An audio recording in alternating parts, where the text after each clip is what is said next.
بما إننا لسه في موسم العنب وخلاص قرب يخلص، فقلنا نستغل العنب دوت ونعمل منه حبة زبيب اللي احنا بنشتريه، وخصوصا في المواسم بتاعته. اللي بنشتريها في رمضان بيبقى غالي جدا. وساعات ما بيبقاش كويس وبنضطر ان احنا نشتريه عشان مزنوقين فيه. فقلنا لا نجيب، احنا عندنا العنب متوفر اهو، اسعاره جميلة جدا اليومين دول. فقلنا نجيب شوية عنب ونعملهم زبيب زي ما احنا شايفين كده، بمنتهى السهولة والجمال والسلاسة. وشايفين الزبيب منظره ازاي، اللي هو الذهبي الجلد الجميل اللي بيتباع بمبالغ كبيرة يعني.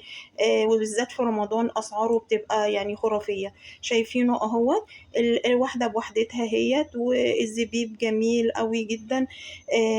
ولا ناشف قوي ولا طري قوي فيه سوائل، لا زبيب طبيعي طبيعي زي اللي بنشتريه من بره اهو، واحسن بكتير من بره.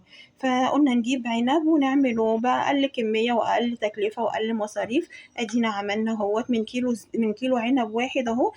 حوالي أكتر من نص كيلو زبيب، وما تكلفناش يعني، يجي نص تمنه من بره. فتعالوا سوا مع بعض نشوف الخطوات بتاعت الزبيب دي عملناها ازاي من العنب، خطوة بخطوة وبطريقة سهلة، وهترضي ان شاء الله الجميع، وهتلاقوها سهلة جدا وهتروحوا تجربوها على طول. يلا بينا نشوف الطريقة. حاولنا نسمي الله ونصلي على الرسول عليه افضل الصلاة والسلام. وعشان نعمل طبعا الزبيب، اول خطواته احنا بنحط حلة على النار فيها مية، وحاطة فيها 3 معالق سكر وربع معلقة بيكنج صودا اللي هي الكربوناتو، وربع معلقة صغيرة ملح ليمون، و3 معالق زيت. اي نوع زيت بس يكون ما فيهوش طبعا ولا ريحة ولا طعم مش كويس، يعني زيت عباد شمس، زيت ذرة كده. واول ما الميه تغلي بنكون مجهزين طبعا العنب وغسلينه كويس وحاطينه في المصفى يتصفى. اول ما الميه تغلي هنبدا نسقيه. زي ما احنا شايفين كده الميه بدات تغلي. انا همسك على ايد العنب بالراحه خالص كده واسقطها في قلب الميه، ومن دقيقتين لتلاتة ونرجع نطلعها تاني في المصفى. تمام، زي ما احنا شايفين كده انا هسقط كميه العنب كلها. انا عندي كيلو عنب، بس لازم ننقي العنب طبعا. العناقيد ناشفه كده وخضره وماسكه نفسها، والعنب نفسه مش مهري ولا مستوي. تمام، احنا كده هنبدأ نعد دقيقتين او 3 ونطلعه. كده المفروض ان هو عدى دقيقتين عليه في المية المغلية. هبدأ اطلعه بقى في مصفى بالراحة خالص.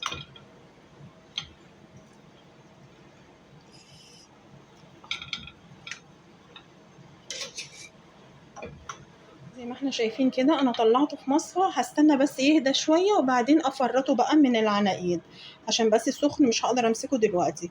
ف5 دقايق او 10 دقايق بس يهدى وافرطه على طول، ونبدأ برضو في الخطوات اللي بعد. انا كده جبت صينية وحطيت فيها، تحطي فيها حتة قماشة تكون قطن كده تشرب السوائل، يا اما شاشة.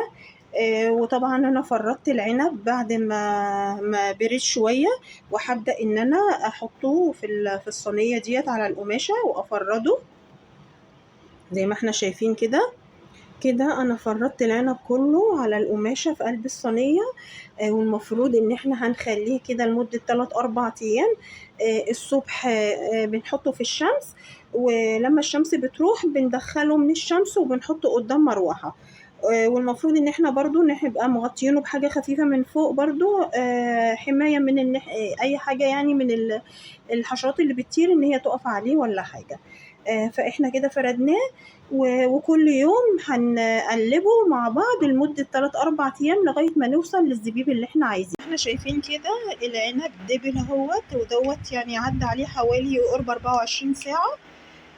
فاحنا متفقين ان هو هيقعد من 3-4 ايام، فانا كل يوم هوريكم المراحل بتاعه التغيير بتاعه. عايزه اوريكم حبايبي كده يعتبر تالت يوم للعنب. فخلاص هو يعني فاضل له بس ممكن بكره وخلاص على كده يكون خلاص بقى زبيب عندنا. هو كده يعني اتحول العنب من عنب لزبيب يعني بنسبة حوالي 70-80%. انا لسه مدخلاه من الشمس، كان من اول الشمس. بعد ما الشمس راحت دخلته بقى، هولع عليه المروحة وزي ما احنا شايفين كده ممكن على بكرة ان شاء الله يكون خلاص يعني بقى زبيب يعني 100%. حبيبي زي ما احنا شايفين كده العنب ما شاء الله بعد 4 ايام زي ما احنا شايفينه كده خلاص بقى زبيب. انا كنت بقعده الصبح في الشمس اول ما بتطلع الشمس لغاية ما بتروح، بعد كده بشغل له المروحة بقية اليوم لغاية تاني يوم لما احطه تاني في الشمس. احنا خدنا كده الخطوات بتاعته اليوم الاول والتاني والتالت والرابع، وادي كده رابع يوم هنعبيه بقى مع بعض. زي ما احنا شايفين كده دي كمية العنب اللي طلع لنا منها زبيب من كيلو عنب. فالطريقة دي جميلة والله ومضمونة.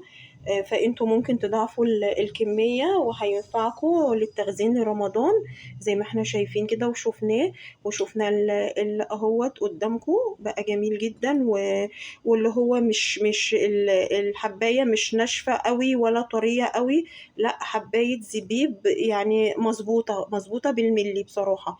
يعني انا هقطع لكم واحدة برضو وتشوفوها اهي زي اللي احنا بنشتريه ويمكن احسن وانضف كمان اهو. زي ما انتوا شايفين كده حباية العنب طبيعية جدا، ولا طرية قوي اللي هي فيها سوائل ولا ناشفة اللي هي مجلدة وبتشد معانا في الاكل، لا جميلة جدا ومظبوطة اهي. بس المفروض لازم عشان نطلع بنفس الطريقة ديت ونفس النتيجة دي ان احنا نمشي الخطوات بالظبط زي ما احنا كنا عاملينها في الفيديو كله من اول خطوة لاخر خطوة ونلتزم بالتعليمات وبالشمس وبالمروحة، ولما فيش شمس بيفضل طول النهار والليل في قلب المروحة لمدة 4 ايام ونقلبه كده بايدينا تقليبة بسيطة. فاتمنى يكون طريقة الزبيب من العنب ان هي تعجبكم، وطبعا العنب النوع اللي انتوا عايزينه المستحب ليكم الصغير بناتي احمر اسود كبير اللي انتوا ايه حابين تعملوه. فاتمنى لو الطريقه عجبتكم والنتيجه كانت مرضيه بالنسبه لكم ان انتوا تجربوها وتدعوا لي في كومنت حلو وما تنسونيش في اللايك والشير والسبسكرايب.